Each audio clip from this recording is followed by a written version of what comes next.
découvrir son trauma racine pour enfin sortir de ces répétitions et toutes ces situations pourries qui nous empêchent d'être complètement épanouis dans nos vies. Rendre conscient l'inconscient, dépasser le trauma, s'autoriser à vivre, tel va être le sujet de cette vidéo et aussi le sujet du Café de l'amour du lundi 12 septembre à 20h à Paris, dans lequel je recevrai Roméo Cournal. Vous trouverez les liens pour vous inscrire ci-dessous. Bonjour Roméo. Bonjour Bénédicte et bonjour à tous.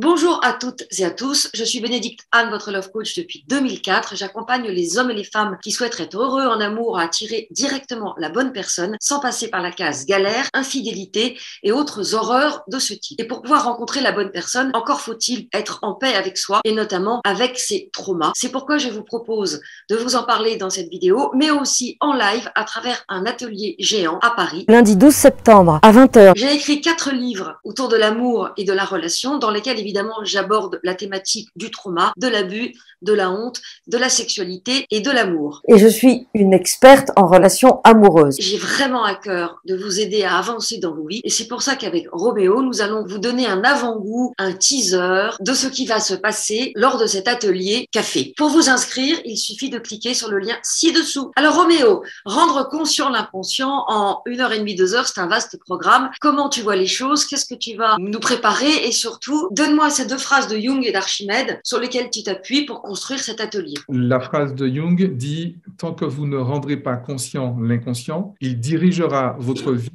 et vous appellerez ça le destin. » Waouh!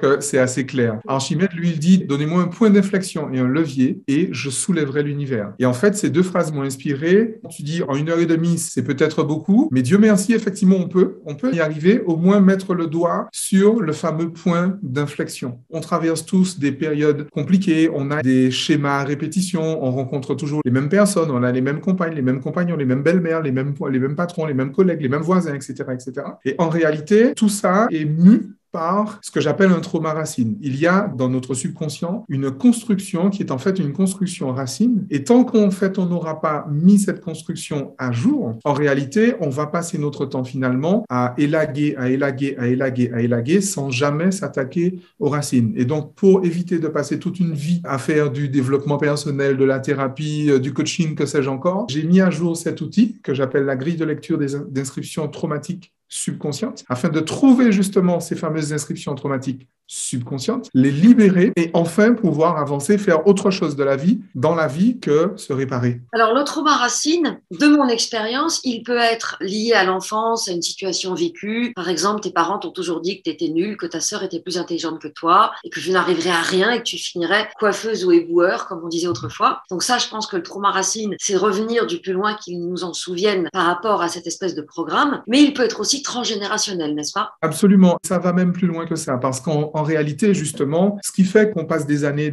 à nettoyer, comme on dit dans le milieu, c'est que précisément, on va chercher ce que le cerveau cherche à reproduire. Et ça, effectivement, on le trouve. On le trouve dans notre éducation, on le trouve dans nos conditionnements socio-éducatifs et culturels, on le trouve bien évidemment par héritage atavique, par héritage génétique. Mais en réalité, ce qu'il est encore plus important de connaître, c'est ce que le cerveau cherche à éviter. Parce qu'en réalité, oui, le cerveau, c'est une machine le subconscient est une machine qui enregistre nos traumas passés, nos inscriptions traumatiques passées, nos schémas passés, nos fonctionnements passés et les reproduit. Mais il a également en mémoire des choses qui sont pour nous absolument mortifères et il cherche à tout prix à nous éviter à vivre ces expériences qu'il a considérées comme étant mortifère. Alors, par rapport à ma description du trauma relativement classique et du trauma transgénérationnel, est-ce que tu peux nous donner un exemple de situation que tu retrouves souvent dans ton activité professionnelle et qui probablement va concerner les personnes qui seront à l'atelier? Par exemple, j'ai rencontré des personnes qui, comme toi, qui n'arrivent pas à se mettre en couple. Alors, le truc que j'ai eu le plus souvent, des personnes qui n'arrivent pas à faire des enfants. Alors, bien évidemment, on a trouvé dans la généalogie, dans la vie passée, des troubles effectivement à l'enfantement. Mais justement, ce que je suis allé chercher, c'est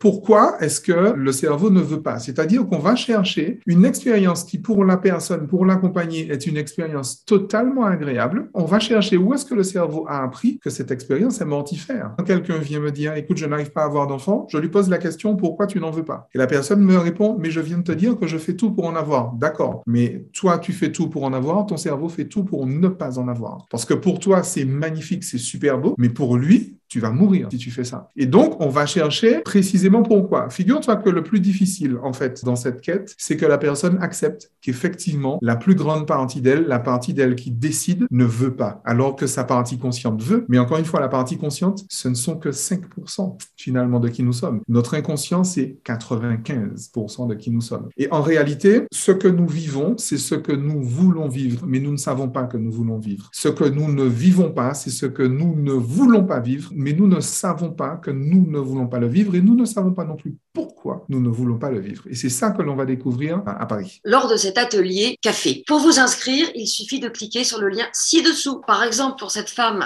à laquelle tu demandes pourquoi tu ne veux pas avoir d'enfant, alors ça pourrait être aussi pourquoi tu ne veux pas rencontrer d'homme, pourquoi tu ne veux pas passer le concours qui te permettrait d'accéder à un autre niveau alors que tu en as les moyens intellectuels. Est-ce que tu peux me donner un ou deux exemples de ces moments où tu as rendu conscient l'inconscient et où il y a eu un éclairage? Absolument. Alors, la première que j'ai eue qui m'a vraiment marqué, c'est une femme, en fait, on s'est souvenu, enfin, on a retrouvé le fameux trauma où elle avait 14 ans et elle a assisté à l'enterrement de son premier petit copain. Et il se trouve qu'en fait, à cette occasion-là, la mère du petit garçon, étant tellement effondrée sous le coup du chagrin, ce qu'on peut comprendre, elle en a perdu l'usage de ses jambes. Et il a fallu 3 personnes pour la tenir, 4 d'ailleurs personnes pour la tenir, parce que c'était une femme assez forte. Et en fait, elle a fait ce qu'on appelle un vœu. Elle s'est dit, jamais je ne voudrais que ça m'arrive. Sauf que, lorsque tu dis à ton inconscient, jamais je ne voudrais que ça m'arrive, jamais je ne voudrais enterrer mon fils. Voilà.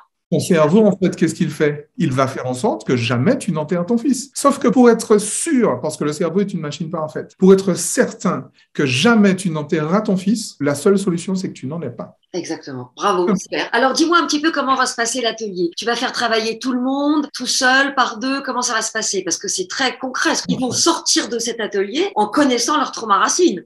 Absolument, absolument. Et en fait, comme ils l'auront connu, ils auront pris contact avec cette émotion, justement, de ce trauma, et ils auront commencé à le libérer.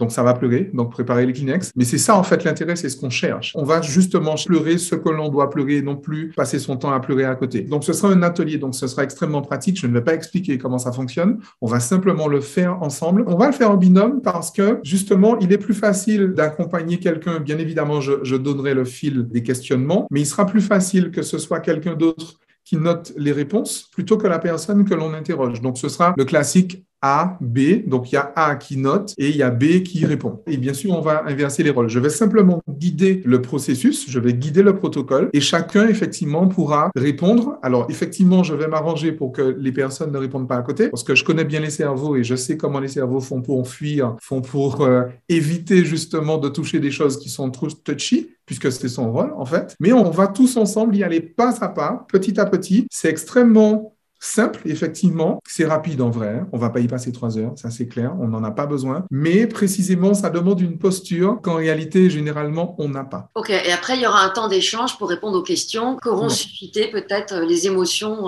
liées à l'exercice. Absolument, absolument. Super. Ok, eh ben écoute, je t'attends lors de cet atelier café. Dans le premier, métro Louvre ou Pont-Neuf. Pour vous inscrire, il suffit de cliquer sur le lien ci-dessous. Profitez-en bien parce que Roméo ne vit pas en France, donc il est rarement à Paris et disponible pour un café. Merci d'avoir regardé cette vidéo jusqu'au bout. Merci de la liker si elle vous a plu, de la partager si vous pensez qu'elle peut intéresser des personnes de votre entourage. Et à demain pour une nouvelle vidéo.